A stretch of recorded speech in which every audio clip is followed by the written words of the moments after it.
செய்யாமல் செய்த உதவிக்கு வையகமும் வானகமும் ஆற்றல் அரிது. இந்த அழகான குறளை புரிஞ்சுக்கிறதுக்கு நாம் ஒருத்தருடைய கதையை சிந்திக்க போகிறோம். மகாபாரதத்தில் குந்தி தேவிக்கு பாண்டவர்கள் பிறந்தார்கள் அப்படின்னு நமக்கு எல்லாருக்கும் பொதுவாக தெரியும். ஆனால் குந்தி தேவிக்கு இன்னொரு பையனும் உண்டு, அதுதான் கர்ணன்.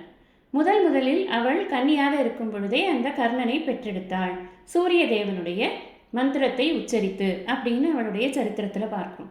அந்த குழந்தைய என்ன பண்ணுறதுன்னு தெரியாமல் ஒரு அழகான பேழையில் வச்சு ஆற்றுல விட்டுட்டாங்க.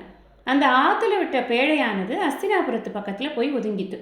அப்போ அந்த சமயத்தில் காட்டுக்கு வேட்டையாட வந்த திருதராஷ்டிர மகாராஜா அங்கே அந்த பேழையை பார்த்தார். அதில் ஒரு குழந்தையை பார்க்கிறார்.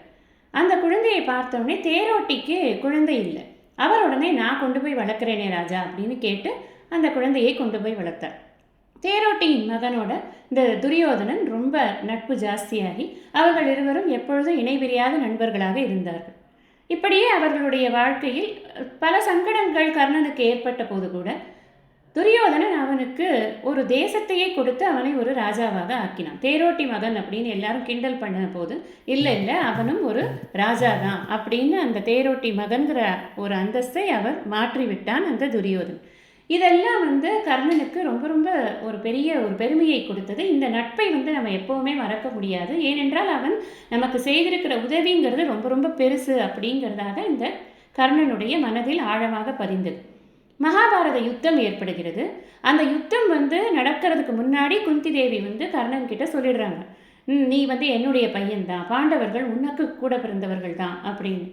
அவன் சொல்கிறான், நீ அப்படியே இருந்தாலுமே கூட இவ்வளோ வருஷம் நீ சொல்லலை, இப்போ நீ சொல்லியிருந்தாலுமே கூட நான் துரியோதனனோடு தான் போருக்கு வருவேன். நான் இவர்களுக்கு கூட நான் சேர மாட்டேன். நான் துரியோதனனுக்கு பக்கத்தில் தான் இருப்பேன் அப்படின்னு சொல்லிடுவான். என்ன காரணம் அப்படின்னு சொன்னால், எனக்கு அவன் ஒரு நல்ல அந்தஸ்தை கொடுத்தான். எனக்கு சங்கடமான நேரத்தில் அவன் எனக்கு உதவி செய்தான்.